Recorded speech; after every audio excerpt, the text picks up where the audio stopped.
غور سے سنیں۔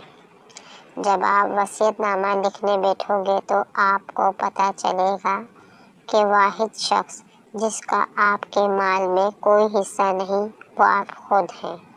اس لیے جتنا ہو سکے اپنی زندگی میں ہی آخرت کے لیے ذخیرہ کر لو۔ جب یہ جملے پڑھے تو مجھے بہت حیرت ہوئی کہ ہم کتنا مال جمع کرتے ہیں، لوٹتے ہیں، رشوت دیتے ہیں، لوگوں کو پریشان کرتے ہیں، لوگوں کا حق مارتے ہیں اور اپنے لیے مال جمع کرتے ہیں، لیکن وہ مال ہمارا نہیں ہوتا، وہ تو دوسروں کا مال ہوتا ہے۔